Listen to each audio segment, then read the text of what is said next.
1 October Russia மொத்தம் 49 ட்ரோன்கள் 4 இஸ்காந்தர் மிசைல்களை பயன்படுத்திக்கிறாங்க. எல்லாம் ரெகுலராக நடக்கக்கூடிய விஷயம்தான். இதில் ஒரு சேஞ்சா ஒரு ஓனிக்ஸ் மிசைலை வந்து பார்த்தீங்கன்னா லான்ச் பண்ணி விட்ருக்காங்க. இந்த ஓனிக்ஸ் மிசைல் அப்படிங்கிறது நம்மளோட பிரம்மோஸ் வேரியன்ட் இருக்கு இல்லையா, ஸோ அந்த வேரியண்ட்டுக்கு ஈக்குவலாக இருக்கக்கூடிய ஒரு மிசைல் தான்.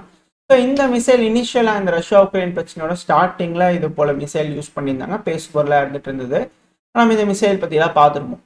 அது மட்டும் இல்லாமல் இந்த மிசைல் வந்து பார்த்தீங்கன்னா சமீபத்தில் ரொம்ப அதிக அளவில் ரஷ்யா தப்பு வந்து யூஸ் பண்ணிட்டு இருக்காங்க. அதிக அளவுலனா யூஸ் பண்ணதை இன்க்ரீஸ் பண்ண ஆரம்பிச்சுக்கிறாங்க. முதல்ல இது போல் இல்லை, ஆனால் இப்போ யூஸ் பண்ண ஆரம்பிச்சிருக்காங்க. மேபி ஹெவியான ஸ்ட்ரைக்ஸ் தேவைப்படக்கூடிய பகுதிகள் துல்லியமாக தாக்கணுன்றதுக்காக அதிகப்படியான இழப்புகள் ஏற்படுத்துறதுக்காக இது போல் யூஸ் பண்ண ஆரம்பிச்சிருக்காங்களா, ஏதோ ஒன்று நடக்குது, சம்திங் பிக் இஸ் ஹேப்பனிங் அப்படிங்கிறது போல் பலர் தரப்புல தான் வந்துட்டு இருக்குது. மிடில் ஈஸ்ட்டுக்கும் சரி ரஷ்யா உக்ரைனுக்கும் சரி சம்திங் இஸ் ஹேப்பனிங் அப்படிங்கிறது வந்து பார்த்தீங்கன்னா பார்க்க முடியுது நம்மளால. எல்லாத்தோட போஸ்ட்லேயும் வந்து பார்த்தீங்கன்னா சம்திங் இஸ் ஹேப்பனிங் அப்படிங்கிற போட்டுருக்காங்க. ஸோ ஏதோ ஒன்று நடந்துகிட்டு இருக்கு அப்படிங்கிற புரிஞ்சுக்கலாம்.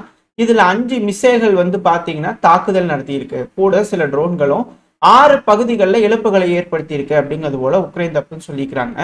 இதில் ரஷ்யாவோட ஜிரான் ட்ரோன்கள் இது போல விஷயங்கள்ல ஹெவியாக அட்டாக் பண்ணது டின்ப்ரோபெட்ரோவ்ஸ்க். ஸோ இந்த டின்ப்ரோபெட்ரோவ்ஸ்க்ல தொடர்ச்சியாக நம்ம பார்த்துட்டு இருக்கோம்.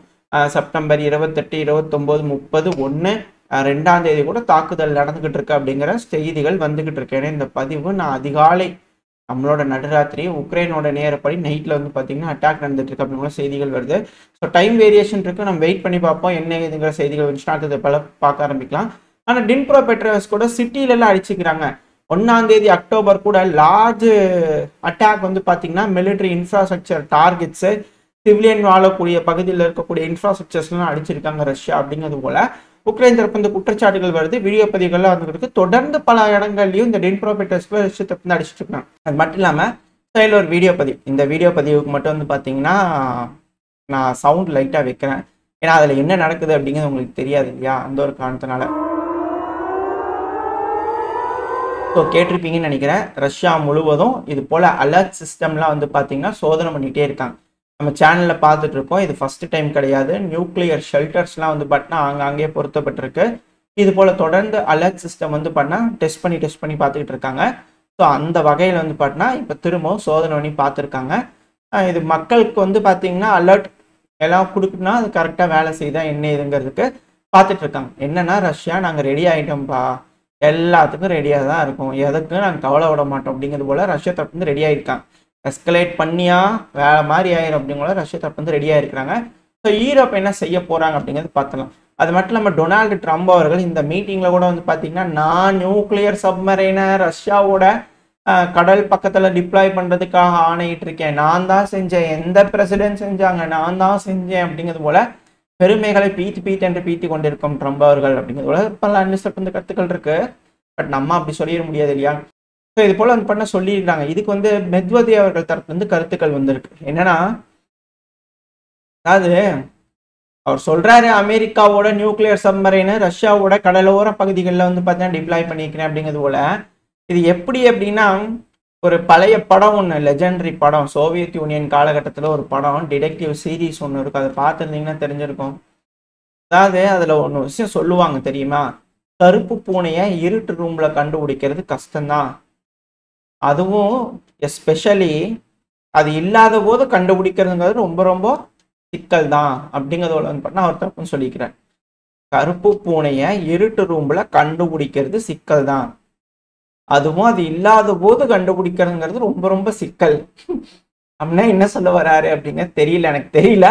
உங்களுக்கு தெரிஞ்சதுன்னா கமெண்ட் செக்ஷன்ல சொல்லுங்க. ஸோ இது போல வந்து பார்த்தீங்கன்னா மெத்தட் தரப்பு ஸ்டேட்மெண்ட் வந்திருக்கு. சரி, ஓகே, இப்போ மெயினான விஷயத்துக்கு வர ஆரம்பிச்சிடலாம். ஸோ ரஷ்யாவோட டிஃபென்ஸ் மினிஸ்ட்ரி ஆண்ட்ரி பெலோசோ அவர்கள் வந்து பார்த்தீங்கன்னா நார்த் கொரியாவுக்கு வந்து பார்த்தீங்கன்னா போயிருந்திருக்காரு, விஜயம் பண்ணியிருக்காரு. ஸோ நார்த் கொரியாவோட வீரர்கள் வேர்ல்டு வார் 2ல வந்து பார்த்தீங்கன்னா இன்வால்வ் ஆயிருந்தாங்க இல்லையா, ஏன்னா அவங்களும் ஜப்பானுக்கு அகெயின்ஸ்டாக சண்டை பிடிச்சாங்க. ஸோ அவங்களோட இன்வால்வ்மெண்ட் எந்த அளவுக்கு இருக்கு அப்படிங்கிறது போல வந்து பார்த்தீங்கன்னா ஒரு சிலை வடிவம் வந்து பார்த்தீங்கன்னா வச்சு அவங்களுக்கு மரியாதை கொடுக்கும் விதமாக வந்து பார்த்தீங்கன்னா செயல்பட்டுருக்காங்க. ஸோ இரு நாடுகளும், நார்த் கொரியாவோட டிஃபென்ஸ் மினிஸ்டர் சோல் அவர்கள் வந்து பார்த்தீங்கன்னா பார்ட்டிசிபேட் பண்ணிக்கிறாங்க. ஸோ இரு நாடுகள் வந்து பார்த்தீங்கன்னா பின்னி பிணைஞ்சு உறவாட ஆரம்பிச்சிருக்கிறாங்க. வேற கட்டத்துக்கு வந்து பார்த்தீங்கன்னா உறவுகள் மேம்பட்டு போயிருச்சு அப்படிங்கிறது தான் இதில் இருக்கக்கூடிய விஷயம். எப்படி இதை மேற்கு நாடுகள் ஹேண்டில் பண்ண போறாங்க, எஸ்பெஷலி அமெரிக்கா சவுத் கொரியா எப்படி ஹேண்டில் பண்ண போறாங்க அப்படிங்கிறது பார்க்கலாம். இது அவங்களுக்கு சிக்கல். தேவையில்லாம மேற்கு நாடுகளுக்கு அதிகமான ஆயுதங்கள் செஞ்சு சவுத் கொரியா கொடுக்க ரஷ்யா அதிகப்படியான டெக்னாலஜிஸை நார்த் கொரியாவுக்கு கொடுத்துட்டாங்க. நான் சவுத் கொரியா மூவ் பண்ணதுக்கான எதிர்வினை தான் இது. ரஷ்யா செஞ்சதுக்கு சவுத் கொரியா எதுவும் செய்யல. சவுத் கொரியா செஞ்சதுக்கான எதிர்வினை ரஷ்யா செஞ்சிருக்காங்க. அப்படித்தான் இதில் இருக்கக்கூடிய விஷயம். ஏன்னா K9 டேங்குகள், MLRS, ஃபைட்டர் ஜெட்ஸு, பல விஷயங்கள் சவுத் கொரியா தரப்புலேருந்து காசு கிடைக்குதுன்னு ஏற்றுமதி பண்ணாங்க. யாருக்கு? போலாண்டுக்கு, மேற்குலக நாடுகளுக்கு. ஏன்னா அந்த பகுதியில் அடுத்த எஸ்கலேட்டேஷனா அவங்கள வந்து பண்ணால் ரஷ்யாக்கு எகென்ஸ்டாக வருவாங்க இல்லையா? ஸோ அது போல் நீ இப்படி பண்ணுறியா, நான் அப்படி பண்ணுறேன் அப்படிங்கிற ரஷ்யா நார்த் கொரியாவோட உறவுகளை மேம்படுத்த அது வேற ரேஞ்சுக்கு போயிடுச்சு. சரி, ஓகே, எப்படி சமாளிக்க போகிறாங்க உலக தலைவர்கள்லாம் இங்கே இருக்கக்கூடிய ஜியோ பாலிட்டிக்கல் டென்ஷன்ஸை எப்படி ஸ்டாப் பண்ண போகிறாங்க அப்படிங்கிறது பார்த்தலாம். அடுத்தது சைனா கிட்ட வந்துட்டோன்னா சைனா தொடர்ந்து அவங்களோட J-36 ரக ஸ்டெல்த் ஃபைட்டர் ஆல்ரெடி இதை சோதனை பண்ணியிருந்தாங்க. இப்போ திரும்ப வந்து பண்ண சோதனை பண்ணியிருக்காங்க. இதுக்கு முன்னாடி பெருசாக பேசிட்டு இருந்தது பாம்பர் ரக விமானம், அது வேற. இது 6ஆம் தலைமுறை போர் விமானம் ஸ்டெல்த் ஃபைட்டர் ஜெட்ஸை வந்து பண்ண சோதனை பண்ணியிருக்காங்க. இதுவும் ஆல்ரெடி சோதனை பண்ணதான் இப்போ திரும்பி வந்து பண்ண சோதனை பண்ணியிருக்காங்க. இது ஹைலைட் ஆகிட்டு இருக்கு. ஸோ அவங்களோட டெஸ்ட் நடக்க அதோட ப்ரொடக்ஷனுக்கு வந்து பார்த்தீங்கன்னா சீனா போக ஆரம்பிச்சிருவாங்க இல்லையா? இன்னும் 6th ஜெனரேஷன் ஃபைட்டர் ஜெட்ஸ் அமெரிக்கா கிட்ட இருந்து கண்ணில் கூட காட்டல. லாக்கீடு மார்ட்டிங் ஏதோ வந்துருச்சு அப்படிங்கிறத சொன்னாங்களே தவிர எதுவும் அதுக்கப்புறம் காணும். பட் ஆனால் சீனா ரெடி ஆகிட்டு இருக்காங்க. அது மட்டும் இல்லாமல் ஒரு ICBM வந்து பார்த்தீங்கன்னா சோதனை பண்ணி பார்த்துருக்காங்க. ஹைப்பர்சோனிக் கேப்பபிலிட்டி இருக்கக்கூடிய ஒரு ICBM, intercontinental ballistic missile. So இது வந்து பார்த்தீங்கன்னா DF-31 ரக மிசைலாக இருக்கலாம் அப்படிங்கிறத சொல்லப்பட்டு வருது. ஏன்னா இந்த DF-31 ரக மிசைல் வந்து பார்த்தீங்கன்னா லான்ச்சர்ஸு இந்த சமீபத்தில் சீனாவில் வந்து World War II வெற்றி பரேட் கண்டக்ட் பண்ணியிருந்தாங்க. ரஷ்ய அதிபர் விளாடிமிர் புட்டின் அவர்கள் நார்த் கொரியாவிலேருந்து வந்தால் கிம் ஜாங் அவர்களாம் பார்ட்டிசிபேட் பண்ணியிருந்தாங்க இல்லையா? இந்த ஷாங்காய் கோஆப்ரேஷன் மீட்டிங் முடிஞ்ச உடனே இது நடந்தது. நம்ம பார்ட்டிசிபேட் பண்ணலாம். பட் ஆனால் இது போல நாடுகள்லாம் பார்ட்டிசிபேட் பண்ணாங்க இல்லையா? அந்த டைம்ல இந்த ரக வெப்பன் வந்து பார்த்தீங்கன்னா டிஸ்பிளேல வச்சுருந்தாங்க. அது ராணுவ அணிவகுப்பில் இதுவும் இருந்துச்சு. ஸோ அந்த டைம்ல எல்லாம் டம்மி வெத்து அப்படிங்கிற சொல்லியிருந்தாங்க. இப்போ வந்து பார்த்தீங்கன்னா ஒரு hypersonic missile boost glide technology இருக்கக்கூடிய ஒரு மிசைல் வந்து பண்ணால் சோதனை பண்ணி பார்த்துட்டீங்கன்னா அது சக்ஸஸ் ஆகியிருந்திருக்கு அப்படின்னு சொல்கிறாங்க. பாசிபிளி இது DF-31 இருக்கலாம் அப்படிங்கிறதோட அனலிஸ்ட் வந்து கருத்துக்கள் இருக்குது. இதை பற்றின எந்த ஒரு விஷயமும் வரல. மேபி என்ஹான்ஸ் பண்ணியிருக்கலாம் அவங்களோட டெக்னாலஜியை, ஸ்பீடு, அப்புறம் மென்யூவரபிலிட்டி, அதான் வளைஞ்சு போகும்னு சொல்லுவோம் இல்லையா? ஸோ இதெல்லாம் வந்து பண்ணால் அவங்க இன்க்ரீஸ் பண்ணியிருப்பாங்க. மேபி சோதனை சக்ஸஸ் ஆகிருக்கு அப்படிங்கிற சொல்கிறாங்க.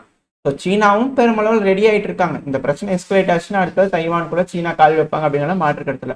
அதே போல் நம்மளும் வந்து பார்த்தீங்கன்னா ரெடி ஆகணுமா இல்லையா? ஸோ நம்மளோட இந்தியன் ஏர்ஃபோர்ஸ் IAF இருக்காங்க இல்லையா? ரஷ்யா கிட்ட Su-57 5th generation fighter aircraft 63 numbers வந்து பார்த்தீங்கன்னா வாங்கலாம் அப்படிங்கிறது போல சொல்லப்பட்டுட்டு வருது. ஒருவேளை இந்த Su-57 ரக விமானம் வந்துச்சுன்னா நம்மளுக்கு கொஞ்சம் யூஸ்ஃபுல்லாக இருக்கும். இந்த பாகிஸ்தான் அடிக்கடி இந்த அமெரிக்காவோட சேர்ந்துட்டு ஏகப்பட்ட வேலைகள் செய்கிறாங்க.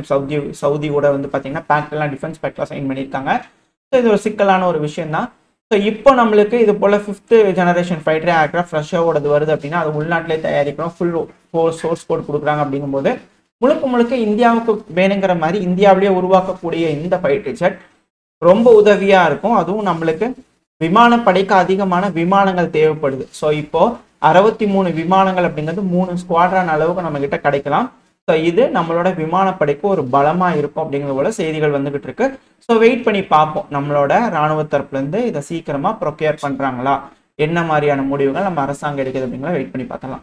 ஓரளவுக்கான தகவல்கள் வந்து பயணம் இந்த பையில பார்த்துருப்போம்னு நினைக்கிறேன். இதோட இந்த பையன் நான் முடிச்சுக்கலாம். இந்த பதிவு எப்படின்னு உங்களுக்கு பிடிச்சு நான் லைக் பண்ணுங்க, பிரச்சனை நம்மளை ஷேர் பண்ணிக்கோங்க. அது கூட மறக்காம நம்ம சேனல் சப்ஸ்கிரைப் பண்ணலாம், மறக்காம சப்ஸ்கிரைப் பண்ணிக்கோங்க. இந்த பதிவு நல்லா இருக்கும் நம்பிக்கையில் அடுத்த பையன் உங்க சந்திக்கிறேன். Stay safe, by.